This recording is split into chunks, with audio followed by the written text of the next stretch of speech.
Episode: Leaving EA Canada for Xbox Studios. Fled trouble at EA Canada Fusion for opportunity in Xbox Studios.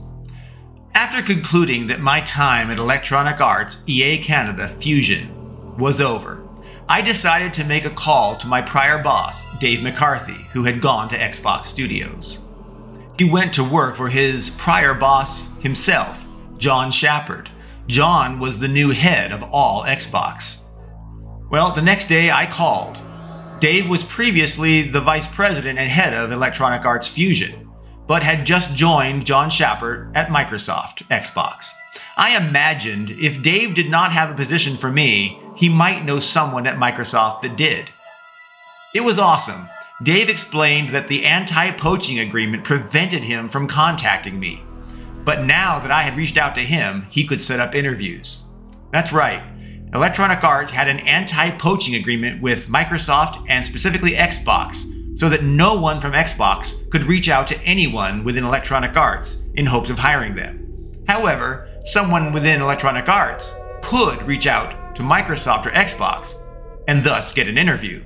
The same agreement was reciprocal. No one from Microsoft or Xbox would be poached or sought after by anyone within Electronic Arts, unless again, someone at Microsoft reached out to them.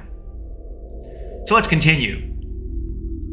Dave set up interviews promptly. I interviewed with nearly a dozen people, spanning a full day and a late night dinner. It was apparent the goal was to hire or no hire decision that night, absolutely decided no later than the next morning. And yay, by the end of our dinner, they in fact decided to hire me. They offered me the job of Director of Product Development at Microsoft Xbox Studios. Although there are many details leading up to the interview and the job offer and my first day, let's focus on the way forward and less on all that minutia.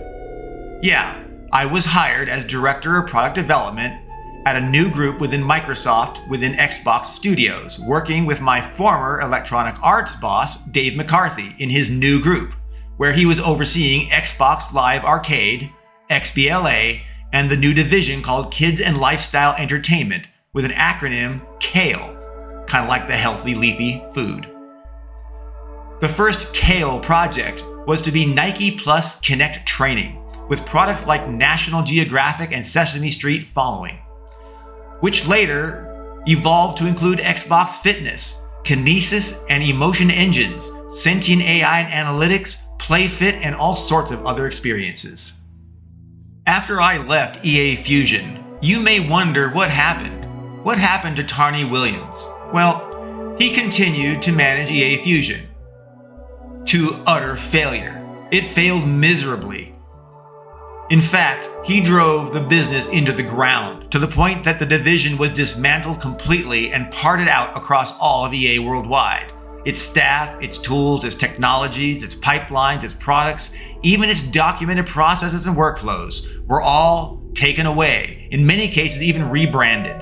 EA Fusion was dismantled so completely, even its stolen tech and tools were completely rebranded with new group and division names. They wanted to make sure Fusion was completely forgotten, a blip in the history of Electronic Arts, and one that hopefully would be lost to time. In the end, EA Fusion was pillaged by EA Canada and EA Worldwide.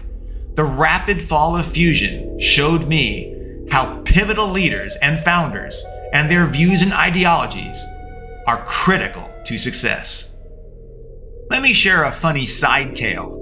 I drove to my interview in Redmond, Washington, where Microsoft and Xbox Studios were located. Following apparently successful interviews all day, they offered to take me to dinner with Dave's leadership team. Seemingly, it was a final confirmation that I was a fit within the organization beyond my core ability to do the job. Well, on my way from Xbox Studios, where I interviewed, I was off to a fancy restaurant in a nearby city called Bellevue. A police officer, however, pulled me over. The officer noted my license was Canadian, as was also my license plate on my car. He informed me that I was driving unsafe speeds for the slightly drizzling rain conditions outside, and that I was also driving 10 miles per hour over the posted speed limit. He smiled, though, and he sent me on my way, saying that writing up a Canadian for a minor ticket was too much work. So I should just get going and understand that I was lucky and only had a serious warning. Well, I did take my warning and I got to my dinner a little late. Ironically, my saved by having a Canadian license plate and driver's license story went over quite well. It gave a funny topic to riff over during dinner. In conclusion, I was hired into Microsoft Xbox as a director of product development. It was the one and only person in 200,000 employees with that title. I was the only director of product development. My job title would prove, however, to be a challenge, surprisingly.